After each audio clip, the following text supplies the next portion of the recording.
सम्प्रेषण हो, समाचार होइन। नमस्कार, म शैलेश श्रेष्ठ कार्यक्रम सम्प्रेषणको यो अर्को श्रृङ्खला लिएर उपस्थित भएको छु। स्वागत तथा अभिनन्दन। आजको श्रृङ्खलामा अस्ति दुई श्रृङ्खलामा छुटेका केही नयाँ सेगमेन्टमा केही नयाँ अपडेट्सहरू म अलिकति सरसर्ती भन्छु। अब अहिले अमेरिकी राजनीति निकै तातेको छ र त्यसै क्रममा अहिले आर्थिक स्थिति हेर्दाखेरि मोदीले अहिले अमेरिकाका 10 वटा ठुलो ब्याङ्कहरूलाई चाहिँ डाउनग्रेडेड गरेको छ। आर्थिक रूपले यसले पनि ठुलो अर्थ राख्छ। त्यसको अलावा राष्ट्रपति निर्वाचन अब मुस्किलले 137 दिन बाँकी छ।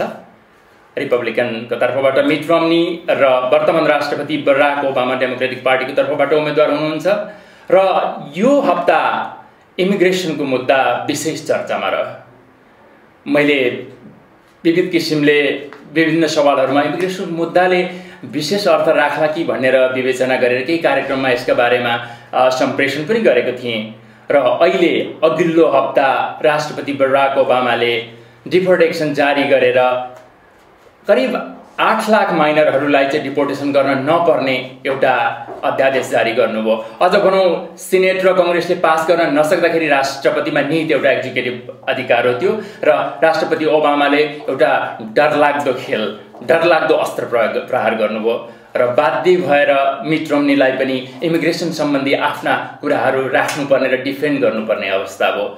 यसले गर्दाखेरि अहिले ल्याटिनोहरू विशेष गरेर स्विङ स्टेटका 5 वटा राज्यमा राष्ट्रपति ओबामाको पपुलारिटी वात्तै बढेको देखिएको छ र नेसनल पोलमा पनि 13% राष्ट्रपति पहिलोचोटि अगाडि हुनुहुन्छ मिट रोम्नी भन्दा।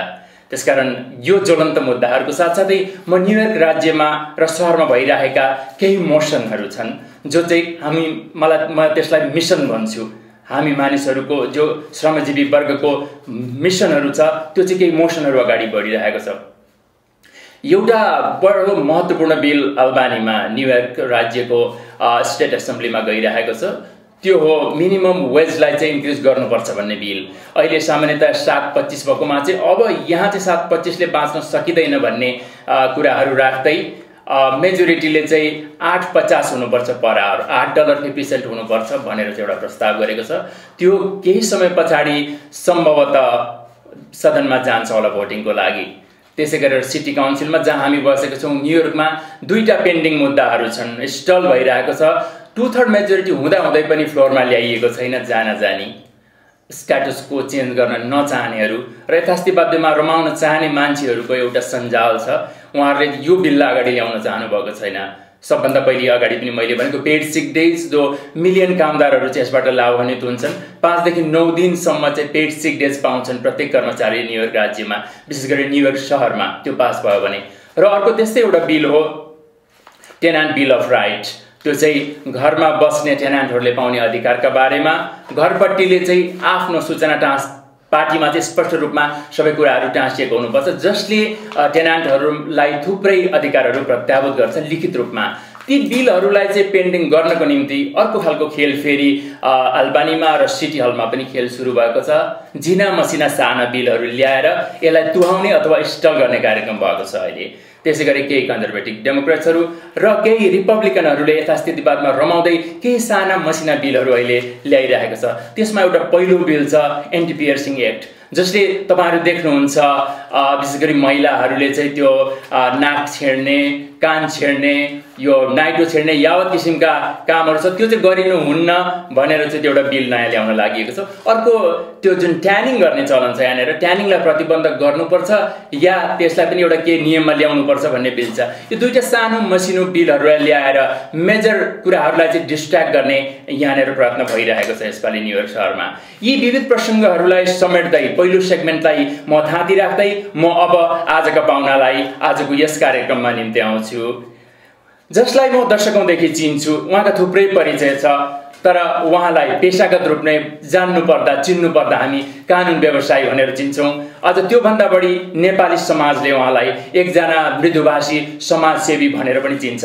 हो, आजको पाहुनाको रूपमा मैले त्यही मृदुभाषी हाम्रा मित्र कानुनविद समाजसेवी केशव सेडाईलाई निम्ता गरेको छु विविध पाटोहरूमा कुरा गर्नको निम्ति। म अब केही क्षणमा आजको कार्यक्रममा श्री केशव सेडाईज्यूलाई आमन्त्रण गर्दै वार्तालाप गर्ने अनुमति चाहन्छु। हजुर, कार्यक्रम सम्प्रेषणमा केशवजी हजुरलाई हार्दिक स्वागत छ। धन्यवाद। हजुर, thank you so much. Thanks for coming especially. Always an honor and pleasure. Thank you. Especially मैले आजको सम्प्रेषणको यो श्रृङ्खला यो भागलाई दुई भागमा बाँडेर हामी एकदमै आत्मीय वार्तालाप गरौँ भन्ने चाहना छ। पहिलो सत्र हामी अलिकति हाम्रो जन्मभूमिमा जाउँ, त्यसपछि फर्केर हामी कर्मभूमि आउँ। के कति कुरालाई हामीले कनेक्ट गर्न सकिन्छ, रिले गर्न सकिन्छ, ती कुराहरूमा वार्ता गरौँ। Thank you so much. र सबभन्दा पहिले मैले भूमिका लामो बाँधिसकेको छु। यहाँ कानुनी रूपमा व्यावसायिक रूपमा एकजना दक्ष कानुनविद हुनुहुन्छ, तर त्यतिले मात्र यहाँको परिचय पुरा हुँदैन। जो म दशकदेखि जान्दछु, तपाईँले डाइरेक्टली इन्डाइरेक्टली समाजलाई गर्नुभएको थुप्रै सेवाहरू मैले देखेको छु, भोगेको छु र पाएको छु, आफैले फिल गरेको छु। त्यो त्यस अर्थमा एउटा व्यावसायिक मात्रै होइन, एकजना समाजसेवी दशकौँदेखि नेपाललाई जानेको हैसियतले कस्तो लाग्छ आजको यो स्थिति, हाम्रो डायस्पोराको सिचुएसन, नेपालीहरूको सिचुएसन अलिकति ओभरअल अलिकति विश्लेषण विवेचना गरिदिनुहोस् न, from that point to this point. हजुर हजुर, अब हामीहरूको प्रथमत तपाईँको जति नेपाली मान्छेहरू आइराख्नु भएको छ अहिले, हामीहरू आइयो। So the face of the migration, नेपालबाट अमेरिका आउने माइग्रेसन हेज इन्क्रिज इमेन्सली। हजुरको इट स्टार्टेड विथ बौद्धल आउनुभन्दा अगाडि there was very few people who were privileged to be connected with the royal family or the clan. Absolutely. They had the privilege of eating the fruit of the poisonous tree. Yes. Later on, Bodhal ayeपछि तपाईको it opened up.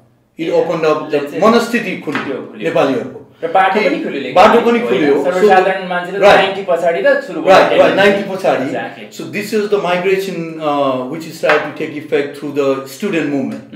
So विद्यार्थीहरु America पढ्न आउने, उनीहरु आएर settle हुने, फ्यामिलीहरुको लागि help गर्ने. So it just the momentum continued. Later on, the Maoist crisis came around maybe 96, somewhere there. So that gave different impetus because the political asylum became available. Yeah. And also the diversity visa, people started to participate in much larger number. So with the, Triveni bhayo of a Bodhal आएपछि तपाईको स्वतन्त्रता आयो. People have a thinking, they could say, okay, I should be able to go to America. Why not? Why not? Why only the king's son or the prime minister's son? So the societal barrier got removed. So that helped. त्यसले मद्दत गर्यो तपाईँ. त्यो एउटा भयो. अर्को तपाईको diversity visa. अनि number 3, the Maoist crisis. So people were able to exploit, even though they, whether there was a genuine fear or not, people were able to take the advantage of the Maoist crisis and the political asylum, refugee status movement. So under this 3 triangular relationship, the Nepali migration took place. All these people are coming in. It's a very good news for the Nepalese economy also. People who are making money, they'll be able to send back home, remittance, and it's a dollar remittance. More than a lot better than Qatar or Arabic remittance. It's also good. They also need different tiers of remittance. So in this light, people who are coming in, and the whole generation who came in, not most of the people still are in blue collar worker. Right. So the businessmen, business group, all these professional workers. So gradually this will shift. So more money will come, or more money will go back there to Nepal. So this is just the initial stage of the every migration story. So it will continue to get improved. I think, and the people who are here also, almost 5%, 10% people are professionally very successful. Yeah. Also, in business, they're getting into different aspects of the American life. Not only, legal field also. It's very few, and doctors are there. You have financial professionals are there. We have, even attorneys in mainstream practice. We have assistant DA in New York City. She's from Nepali origin. Also, we have Goldman Sachs attorney who is a Nepali guy. So a lot of people were already in mainstream. भनेपछि हामी recognition पाइरहेछौँ Yes. So it's very vibrant. Yes, it's a vibrant community, and it's going to take time. You're not going to see every Nepali guy like Indian people. If you look Indian, you have out of 50,000 hotels, 35,000 hotels are owned by Indians. We cannot compare. We cannot compare there. But so this is यहाँ जे जति त्रिवेणी कुराहरु ल्याएर समग्रमा जोड्नु भयो अब कति कानुनी कुराहरु पनि आयो एसएलएमको कुरा आयो म डिटेलमा त्यता जान्छु पेशागत रूपमा कानुन भए पनि म आज तपाईसँग डेफिनेटली म चाहिँ अलिकति पोलिटिक्स नेपालमा हामीले जुन खुशी मनायौं अलिकति बौद्धको कुरा निकाल्नु भयो स्टुडेन्ट मुभमेन्टको कुरा ल्याउनु भयो त्यहाँबाट 90 को उत्तरार्धबाट हामी पनि अमेरिका आउने क्रम सुरु भयो त्यो भन्दा अगाडि राजा महाराजा एउटा प्रिभिलेज ग्रुप मात्रै आउने चलन थियो हैन र पछिल्लो कालमा हामीले डीसी मा पनि र्याली गर्यौं यहाँ कुराहरु गर्यौं कुनै पनि खालको डिक्टेटरशिपको विरुद्धमा हामी रह्यौं दशकौं र तपाईको सहभागिता समर्थन जहिले पनि हामीले पाएका छौं हामी कति खुशी मनाइरहेका थियौं नि त हैन संघीय लोकतान्त्रिक गणतन्त्र नेपालको स्थापना भयो भनेर तर पछिल्लो चरणमा फेरि हात्ती आयो फुर्सा भन्छ नि त्यस्तो भयो नि हैन अहिले पछाडी नयाँ संविधान हामीले बनाउन सकेनौं कहाँनेर चुक्यौं होला कसको अब दोषै त नभनौं के हुनु पर्थ्यो होला लेट्स अनेस्ट एउटा इभ्यालुएसन गरौँ न त हामी यहाँ प्रदेश बसेर हजुरको what we need to think whenever there is a fallout or a crisis, you gotta go back, you gotta reverse and look at the history and the steps what we took and why we came where we are today. So this has to be the first operational analysis of any incident which failed. So if you look into that spectrum and analyze the situation, what you see is this, the monarchy was abolished and the Maoists came into the game and peace came in and all parties get together, Constitutional Assembly election took place to make the constitution per se. So with all these activities, what had happened was there was so diverse group of people who came to the Constitutional Assembly with a diverse interest. There was nobody who was able to unify the energy and the aspirations of the people in an actual term. So that was the primary reason of this failure. Instead of blaming which party did not play a particular role or which party played, of course every party played according to their best interest. Definitely. That's the nature of the game. Definitely. Congress will play according to what is best for them, Maoists will play the same role, Emali will play the same role, also as well as the Prince party will play the same role. At the end of the day, what happened here is these unifying factors, people who are not able to come above the personal interest, looking at the national interest, and come up to a solution and say, you know what, we're going to make a constitution. The framework was wrong from the beginning. When they brought this Constitutional Assembly, they should have... Framework? No, I'm saying framework means from the initiation. Initiation, okay. What I'm saying is, if you are doing certain things in a diverse community like this, with a diverse interest, you need to have 10 principal core from the beginning. These are the core we have all agreed upon. All other things, matters will be resolved according to the consensus. But they have to establish certain principal factors. It's a federalism they want. They need to have a federalism accepted by all the parties before they came into the Constitutional Assembly table. Discussing these matters all the way to the eternity is not going to lead you anywhere. The result was on the table, all these party cajoled, all these party played the game, and at the end they were not able to do anything. You see, it was anticipated.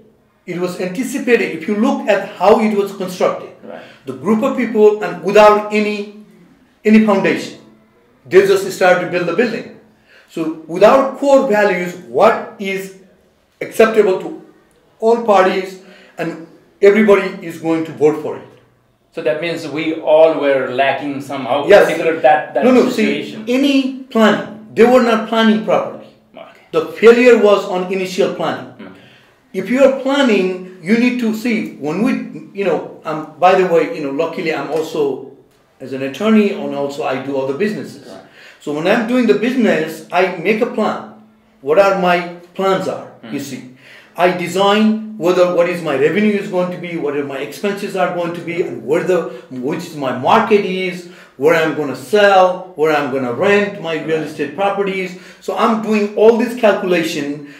99% of the time, I'm accurate even 5 years down the road because the planning is already done. Right. Who is my financier, who is my banker, who is my tenant, everything is portfolioized.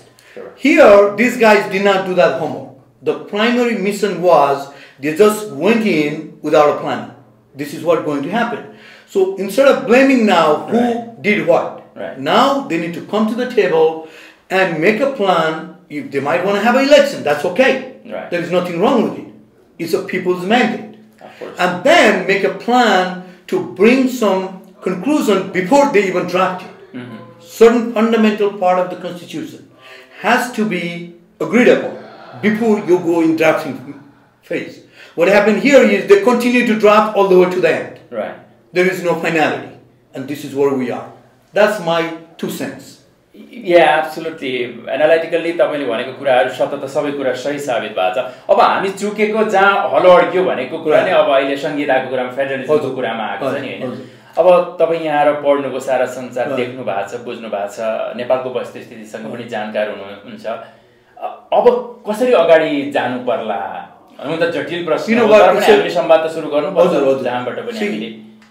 It's a very big question. I know. With little knowledge I have, I can give you a little perspective of what I feel on what it could be done. See, the problem with the Nepal is you have such a diverse culture, such a diverse, nationalities, tribes, every man is there. So everybody is looking for making their interests met. So as a nation, the nation has to protect the interests of minority. Minority and the people who are on the lower side of the bracket. They need to be protected. They need to be brought up. Right. How they need to do this on a small country like Nepal is a big question. Right.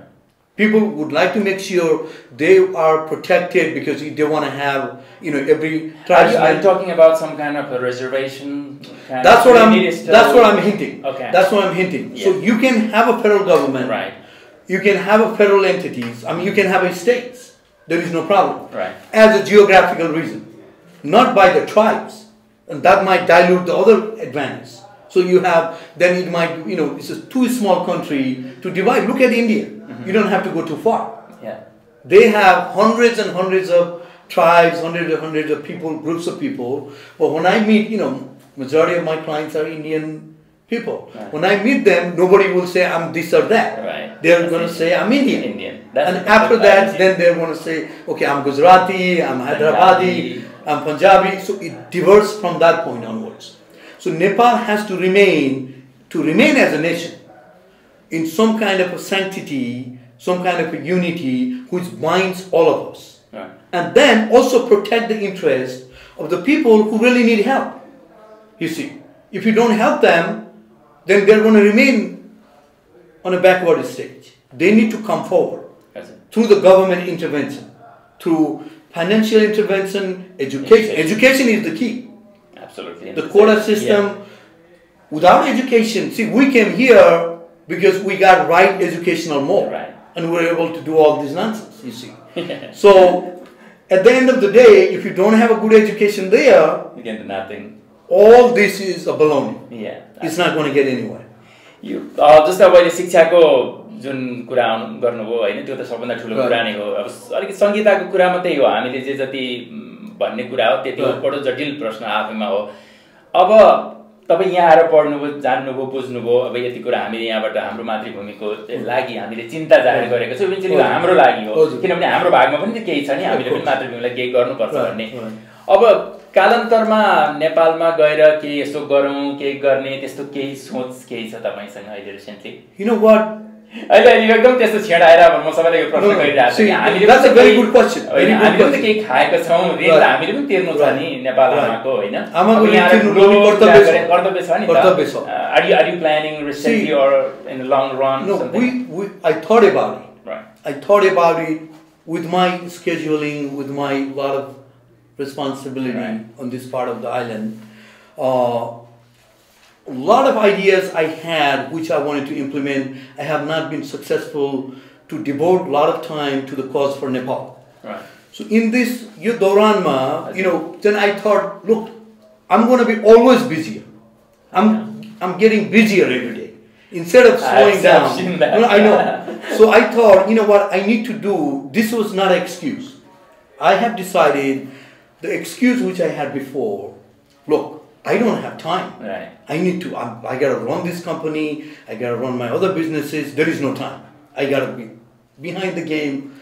Then I thought, what, there is no right time for anything. Right. You got to do, right now is the right time. Exactly. Then what we have decided is we're going to form a non-profit support organization here, which is going to have annual, we're going to donate. Our company is going to donate $50,000 into this fund, you see. So we have, the name we're proposing is Laxman Senai Foundation for my daddy's foundation. So we're going to devote $50,000, and then our goal is we're going to do the fundraising. So it could be $100,000, $200,000 we want to collect every year. And this money, we want to send it to Lamjung. Wow. In the beginning. Right, yeah, I grew up there. So we want to have educational institution there. We want to focus only in education, nothing else. Wow. So on education, we're going to devote whatever we could do. I have a small back office in Kathmandu. Wow. So we're going to increase this interaction with Nepal, including this educational foundation. And our goal is every year we're going to go to one more additional district. See, I want to start as a trial to my district, where I was born and brought up. Right.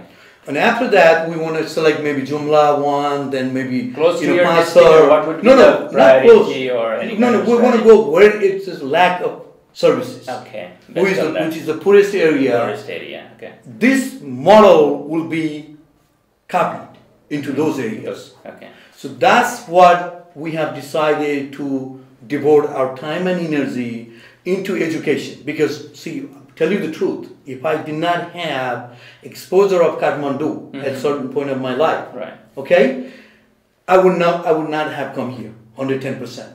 Because of the education, it sort of made me to think and think beyond the mountains of Nepal and explore beyond the 7 seas. You see, this was the reason. I somehow sense that you are going to do something for Nepal. At many occasions, many conversations, I felt that way. I'm helping. Listen, I'm helping. I didn't know that you have such a great plan, but I feel somehow, you're going to do something. No, we're doing locally here. Anything, anybody, whatever our need is there, we're providing. Right. Even our law firm has done most of the work. If you look into the Nepali clientele, whatever we have represented, we have not made Nepali clientele as a money-making place. Our focus has been charity work. Whatever they can afford. We never tell them how much they need to pay. Whatever they can afford, they pay. Because see, my practice is heavily dependent on information technology. That's where we make money. Okay. So the Nepali clientele is just for the service purposes right now. And we want to continue that, even in a higher scale down the road. So this is the nature of service we have provided, but now we want to become an integral part of the Nepal itself. Instead of just messing around here, we want to do. We need help from you guys for the fundraising. We want to have, the IT, information technology businesses, Bar Association in New York. All of these entities are going to participate on our annual fundraising. So our goal is at least $100,000 to $200,000 we want to raise. The money which will flow into Nepal. Wow. Thank you so much. दर्शक महानुभावहरु कार्यक्रममा अलिकति break लिन्छु र अहिले हामी निरन्तर वार्ता गरिरहेका छौं केशव सेडाजीसँग। धेरै अहिले वार्तालाप अंग्रेजीमा भयो। प्रारम्भमा उहाँले भन्नुभएको थियो अलिकति भाषिक रूपमा अप्ठ्यारो होला कि मैले प्रारम्भदेखि सबै पाउनालाई भन्ने गरेको एउटै कुरा छ कि जस्ट फिल कम्फर्टेबल।